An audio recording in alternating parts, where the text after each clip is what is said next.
Hamınızı salam uşaqlar. Bugün sizlerle beraber elmas xərcləmə çəkəcəm. Elmas xərcləmə part 1'ini çəkəcəm. Güncə elmasım yetişmir.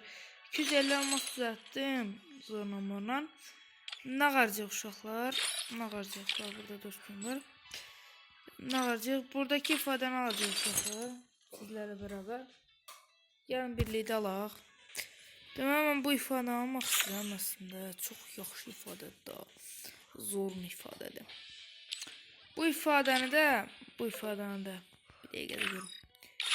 Bu ifadəni də almaq istəyirəm, amma siz belirləyin də bir dənə. Bax hesablayın. 3 günü qalıb 100 elmasda bölündən vuracağım. Nəyə alım baxın. Siz də baxın rahatcıq.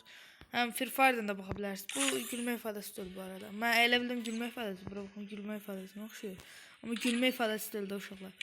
Bunda bu pisdir bu. Mən bunu 699 elmas vermərəm mən buna. Adi mağazada belə. Paltarı çox uğraşmaq olmuyor. Mən o qədər var adam deyiləm. Deməli, bir dənə çəkəyim. Deməli bu ifadəni alırıq. Yallah, bismillah. Getdi. Qaqaşlar açdıq da, vəssalam. Özüdür, öz yerində qaqa. Öz yerində. Hə. Aldık bunu. 39 elmasımız kaldı. 39 elması da bir tane bunu alırıq. Şakkalayırıq bu cebə. Şakkaladık mı?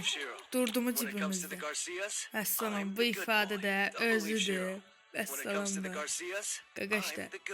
Özüdür. Əssalam. Durduq burada ama. Qaqaşlar. Bugünlük yox. Part 1'dir bu. Part 1'indən sağ olun uşaqlar. Part 2'sini de belki sabah çekerim, belki bugün çekerim bilmirəm. Bu ifadəni aldıq.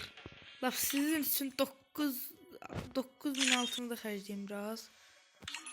9000 altı. Ya da bu sarxı xərcləyim. Hadi. Hızlı çıxmadı. Deməli bunları da xərcləyim sizlərlə beraber. Getdi, bax.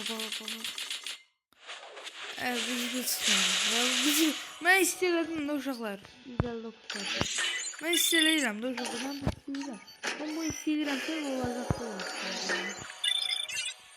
Xərcləyirəm. Lap bunu da xərcləyirəm. Bunu da. Hamza xərcləyir uşaqlar. Hamza xərcləyir. Part 1 bu kadar kısa oluyor. Neçə dəqiqə bu? Program da işləmir heç.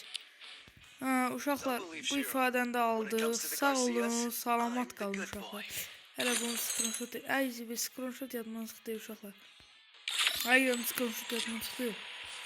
Belə görüm. Gözüm bunu belə çəkeyim. Screenshot edilməliyim. Ana ekrana falan qoyacağım.